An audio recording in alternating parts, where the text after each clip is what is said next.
the television ratings for The Last Dance are better than the NBA Finals. And I realize nothing else is going on, but I'm really curious, how interested are you in it? I'm extremely interested and would have been under any circumstances. As a sports fan, a basketball fan, I think the interest would be high on my part to begin with, but I lived through it. I either hosted or did the play-by-play of all those Jordan games in the 90s. So it's a part of my life. I mean, I'm a very tiny part of the story, obviously, but it's a part of my life as well. So some of it is a reminder of what I was courtside to see. What has jumped out that, hey, I didn't even know that happened? Or has everything you've seen, I already know? There are some things I guess I didn't know.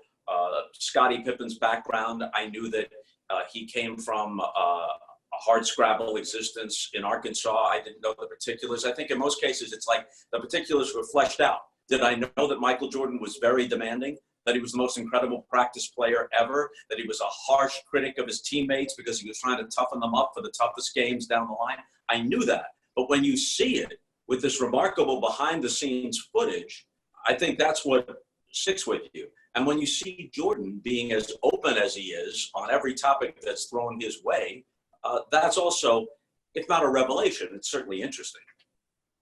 I consider myself a Bob Costas historian. And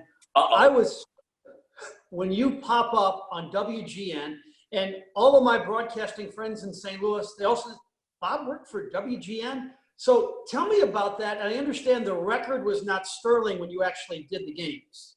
No, and the reason why they use that, apart from the amusement factor of the WGN gold jacket and the hair, and by the way, one of the very few things I'm fortunate, as I'm sure you are too, one of the few things I have to contend with during this period of time is I haven't had a haircut in about 3.5 months. So pretty soon it's going to be back to that 1979 length that people got a kick out of. But the reason they used it, apart from the amusement factor, is to indicate just how mediocre or worse the Bulls were before the arrival of Michael Jordan.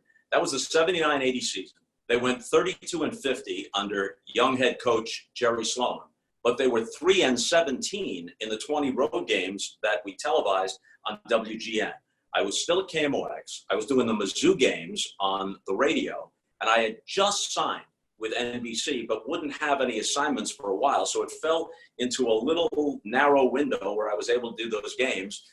And it was an interesting thing to do, but I didn't know what was ahead for the Chicago Bulls. And what was your record doing those games? I actually was 2-17. I missed one because of a conflict with an early NBC assignment. And Eddie Doucette, who was then the voice of the Milwaukee Bucks, filled in, and naturally they won that game. So he was 1-0, and I was 2-17. I know the hot debate is LeBron versus Michael. I'm not going to bore you with that. I picked this up because you actually saw and broadcasted a young Julius Erving. Julius, at his best, was every bit as colorful and electric as Michael, correct? Yes, charismatic, remarkable plays that people had never seen before, especially not on national television.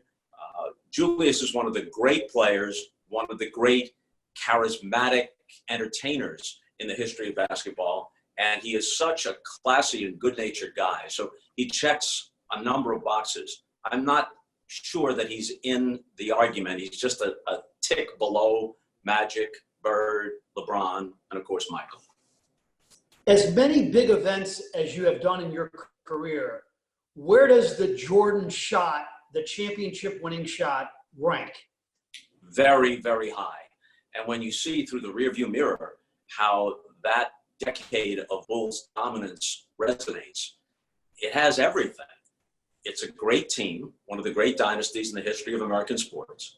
It's got a great supporting cast of interesting and vivid characters: Jackson, Rodman, Pippen, even Reinsdorf and Krause. In that era in the NBA, you had some tremendous teams that just hit their stride at the wrong time because Michael denied them championships. When you think of the constellation of stars, just think of the roster of the Dream Team and the constellation of stars in the NBA in the 80s and 90s and early 2000. So it's a rich and vivid story, but at the center of it, you've got a leading man that is an 11 on a 10 scale. He's everything. He's great. He's interesting as a personality. He's beautiful to watch as a player. He's extraordinarily intelligent and aware. So when he expresses himself, you're not just getting cliched sound bites, you're getting interesting stuff. I've said this many times, forgive me if some of your audience has heard it, the difference between then and now, and that last game, that game 6 in 1998 against the Jazz, is still the highest rated NBA game in history. The difference is that sports fans say, I'm going to watch LeBron James and the Cavs or the Heat or the Lakers, whoever he was with. Actually makes a difference that Michael was only with one team. Makes a difference that Larry Bird and Magic Johnson were only with one team. This is a different era in sports. But little old ladies from Omaha who wouldn't know a pick and roll from a three-pointer wanted to watch Michael Jordan. They might not even have known that the Bulls were playing the Trailblazers or whoever they were playing. I'm going to watch Michael Jordan tonight. He transcended all of that, and it was a perfect storm. It's sports marketing with Nike. It's the NBA on NBC. It's not on cable. It's on NBC. And the promos are on during Seinfeld and ER and Friends and Johnny Carson and David Letterman. It's all those things. It's the dream team in Barcelona in '92. The confluence of all those factors came together, and then Jordan delivered 6 for 6 in the finals, and he's the MVP in every one of them. Was Terry Francona out to lunch when he said with 1,500 minor league at-bats, he could have got to the majors? We are talking about a 30-year-old hitting 202. Mm-hmm. Well, considering the fact that he had not played organized baseball since high school, the very fact that he hit 202 and had a handful of home runs, stole some bases, had a good arm from right field, that actually is remarkable considering the starting point. If Michael Jordan had decided he wanted to be a baseball player when he was 17 or 18 years old, I think it's quite possible he could have made the major leagues. I think when people say, Jerry Reinsdorf said it, Terry Francona said it, seeing him play at AA, that he would have made the majors, I think that's more an expression of their respect for how hard he worked. Everybody said, just like in basketball, he was there first with Walt Reniak, the hitting coach. He was in the batting cage. He was coachable. He was dedicated. Everybody stands back and admires that. Okay, let's switch topics. Are you on the record as saying you do not want any of the 4 professional sports to return? No, I never said that. I would like all sports to return. I miss it just like you do. But I'm skeptical about whether they'll be able to successfully return. No matter how careful your plan is, no matter how well conceived it is, there are so many potential pitfalls, so many things that could knock all of these plans off the rails that I'm just waiting to see it. I'll believe it when I see it. How about the baseball plan specifically, which seems to be the most detailed? When you read what the owners are throwing at the players, your reaction was what? Well, I think fans will accept almost anything within reason under these unique circumstances. Will they accept half a season? Sure they will. DH in both leagues, and if you prefer the National League style, of course, it makes sense. Will they accept the expanded playoff format? Yes, they will. If they decide they're going to put a runner on second base in extra innings, which I think is a ridiculous rule under normal circumstances, but they'll accept any of these trial balloons. If they want to try a pitch clock, which the Players Association is not in favor of, but if they can get that enacted, I don't know that that's a good thing necessarily, but now's the time to try everything that's worth trying and see what works out. And if that includes, just for this 1 year, that they have to play a World Series at a neutral site with a dome or in a warm weather city, again, people will understand all that. But the biggest hurdle is, can they get from point A to point B, C, D, and E? Can they play 4 months or whatever it would be without something derailing the whole idea? If the Players Association turns down the owner's proposal, and it's clear they're turning it down because of strictly the financial angle and not the health angle, do you believe they're going to kind of get killed during this COVID-19 era from a public relations point of view? It's not going to play well in the court of public opinion. Their stance is, look, we already agreed to prorated contracts. So for the sake of argument, if someone's making $5 million a year on their deal and you're playing half a season, he gets $2.5 million. The owners counter by saying at the time we agreed to that, when play was suspended before the regular season began, we had no way of anticipating the revenue hit. Overall in baseball, about 40% of the revenues come from game day receipts, the tickets, the parking, the concessions, etc.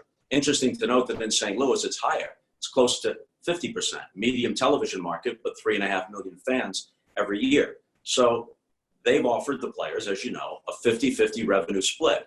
The players say it's just a way to sneak in some sort of permanent revenue sharing plan or a salary cap. All the owners have to do is make it clear, this is our idea just for this one unique set of circumstances, and it isn't a starting point for the next negotiation with the players.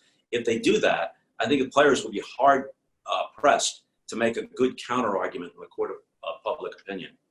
Jason Stark told me yesterday the real health concerns are going to be with the managers, a guy like Joe Madden or Dusty Baker. How do you handle like the social distancing when you're talking about 30 players, maybe 10 on a taxi squad in a little clubhouse? Yeah, and are you going to get them to stop spitting? You know, throw the ball around the infield, around the horn after a routine out. The umpires, many of them are older. The coaches, many of them are older. Some of the broadcasters and writers, Frank, are older. And you and I would fall into that category. There are so many obvious and perhaps hidden pitfalls here. I hope they can get it going. I hope they can do it safely and successfully. But there's a whole lot of hurdles to clear. Okay, so a gut feel. If somebody said, okay, you get $1,000 if you answer this question correctly, will there be baseball? I think there probably will be baseball. I'm not sure that they can play it to completion.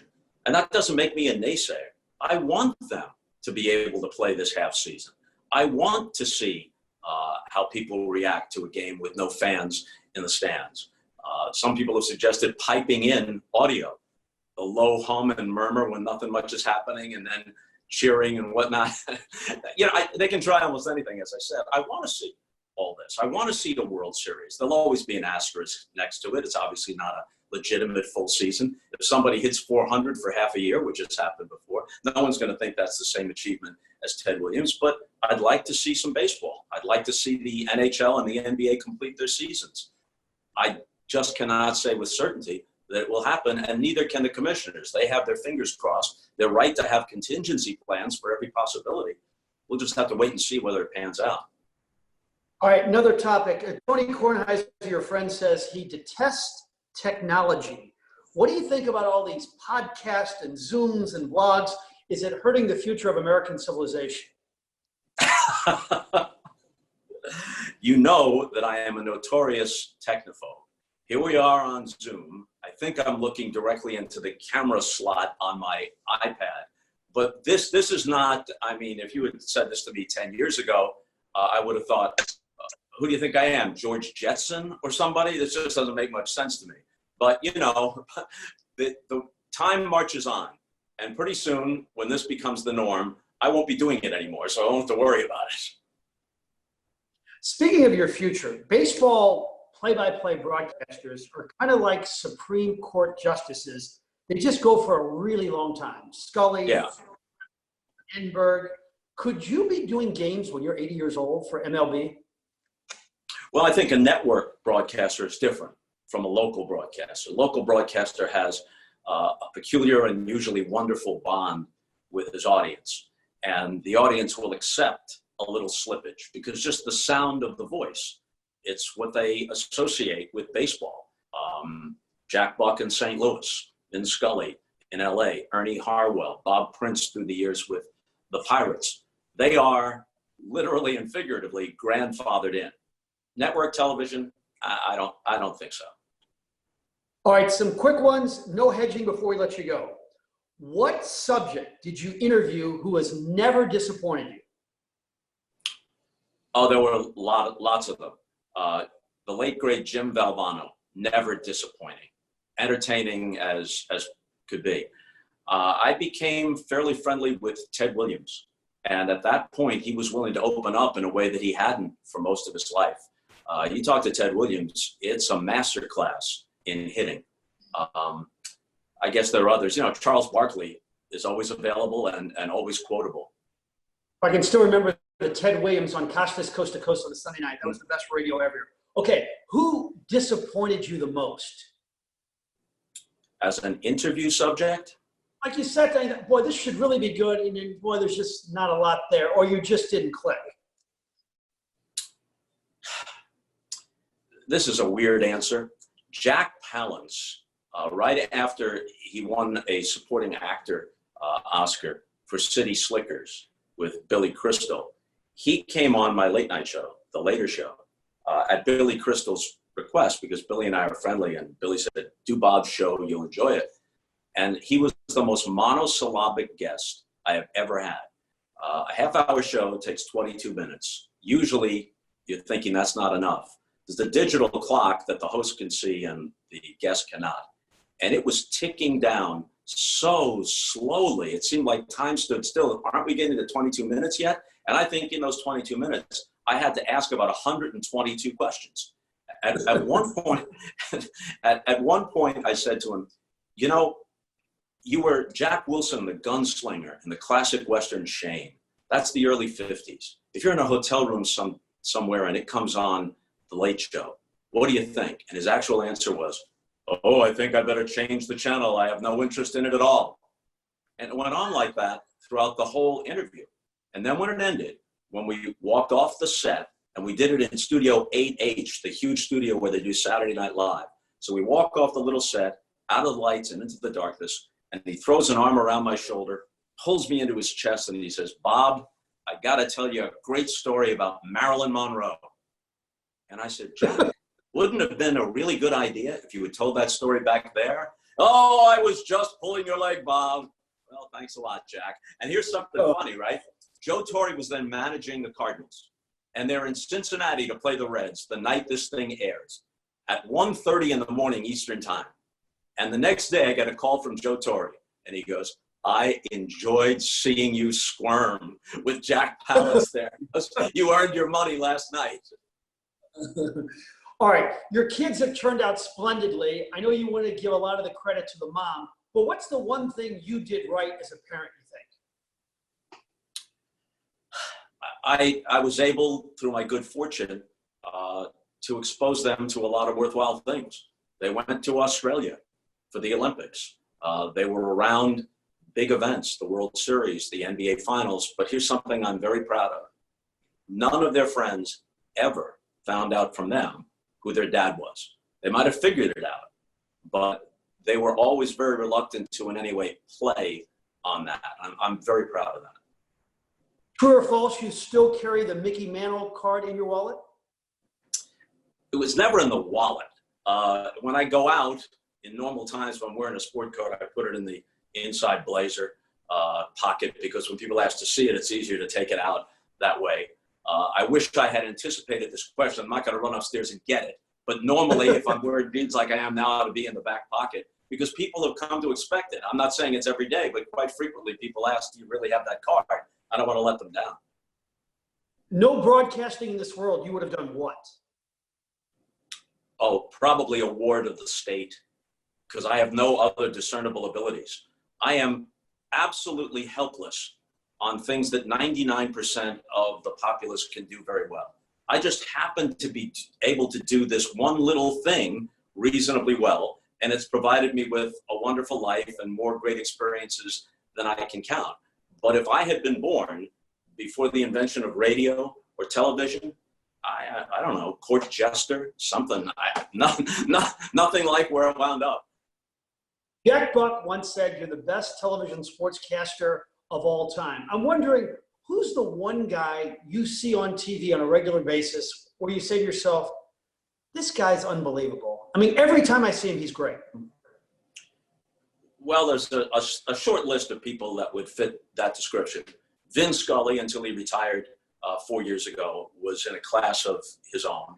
Mike Emmerich now, doing hockey on NBC. Here's a guy in his early 70s.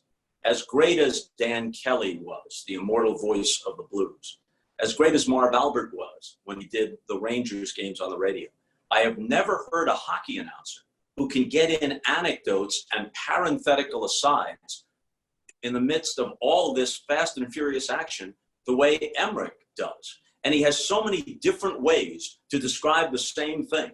You know, to describe someone bringing the puck across the blue line, he has about 50 different ways he can describe it. And many of them are very vivid and colorful. So for the thing he does, I don't know anybody else working these days that does it nearly as well.